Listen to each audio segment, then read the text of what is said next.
Hey everyone, I'm here today just to make a quick video on how my husband and I started homesteading. So if that interests you, then stick around.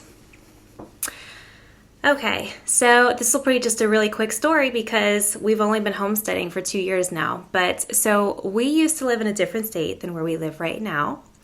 And we bought a place on 1 acre, which for being in city limits where we were, was a good acreage. That was a good amount. But we were renovating the house. We didn't actually get to live in the house, funny enough. We owned it for a year, but we spent that entire year renovating the house. So we were actually living with my mom while the house was being renovated. And the whole house was, the walls were being replaced, the floors redone, everything was being redone. It was not livable while we were doing that. So thankfully, we had a place to stay in the meantime. And we began watching homesteaders on YouTube and thinking, wow, this could be a lifestyle that we raise our kids in.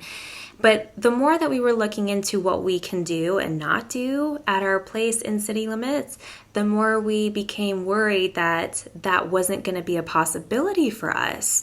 We wanted to raise chickens. We wanted to raise goats. We wanted to have sheep to milk and to farm and grazing animals, and we wanted to raise our kids in the outdoors without having to worry about people walking on the sidewalk right next to your house, and snatching your kid or something. And I'm not saying that happens, I'm not saying that doesn't happen around in the country or anything, but we just wanted to have free range children. And the more we looked into it, the more we saw nothing but stop signs in our way, basically. We could only have 5 chickens. They had to be registered. You could not harvest these chickens for meat. You could only have them for eggs. You couldn't have a rooster. That was about it. That was about all you could do as far as animals go.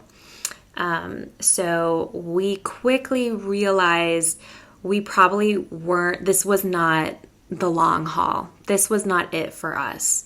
So my husband actually was looking for a different job at the time as well, because again, it was a stepping stone. He was at a stepping stone job. So you guys probably know what I mean.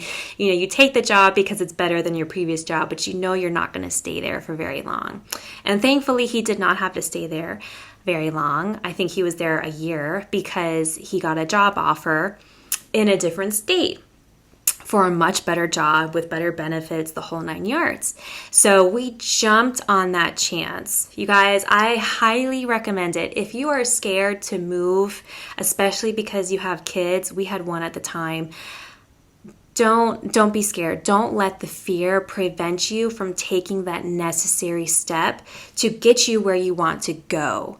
In any case, it doesn't matter if it's for a job or for if you have to change schools or whatever your life circumstance is, change is always difficult. We don't want to move out of our comfort zone, but being out of your comfort zone is where you find what you really want. All right. You're not going to get what you want by staying in your comfort zone.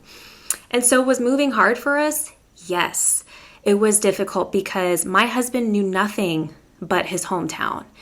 I had lived in my hometown for a while, but I had moved out when I was younger and I hadn't lived there in years. So it was all kind of crazy for me to come back to my hometown. But my mom was there, my aunt was nearby. We both had family. My husband's entire family was there actually. And they were living on the street that we bought our house too. So it was really this perfect, ideal situation. We were having kids and they would be close to their grandparents and their cousins. And it was just going to be so fabulous raising them so close to family. And we had to sit back and say, okay, what is the goal? What is the highest goal for our family? We knew we wanted to be near family, but it just wasn't going to work with the higher goal of raising our kids on land, raising them in nature, and raising animals. It just wasn't going to work there. So yes, it was uncomfortable, but it was a necessary step. My husband had never lived anywhere outside of his hometown, so it was an even bigger step for him to move. But he's a very open-minded person, and so thankfully we did move, and we moved a couple states away, so it was about 6 hours away. It wasn't too crazy, but a good distance to start a new job and be in a new house, and I was pregnant at the time. So we did all of that just to move closer to our goal. And sure enough, we started renting before we bought, but sure enough, before a year had passed, we found our home out in the country, surrounded by a bunch of farming land, and we bought our 10 acres. And we were only able to do that by moving. There was no way we would have been able to afford this much land back in our hometown. There'd be no way. We would never have afforded it. It would have been over $1 million for sure. The taxes would have been insane. We still wouldn't have been able to bypass those laws about how many animals you can have and all those sorts of things. Out here in country land, we're not in city limits. We're not bound by whatever the city is telling us with registering 5 chickens. And no, now we have 50 chickens. We had a couple goats here for a while. We have meat rabbits going, and we have plans for hogs next year. We were not able to do this in city limits. We had to get out of our comfort zone. And thankfully we did, because we would never be here on our land raising our animals and having our girls help us out with that, and having our girls be out in nature as much as they are without having gotten out of our comfort zone. So yes, we miss family dearly, but thankfully we have wonderful family members who are willing and able to drive up here or to fly out here and visit with us. And so we see them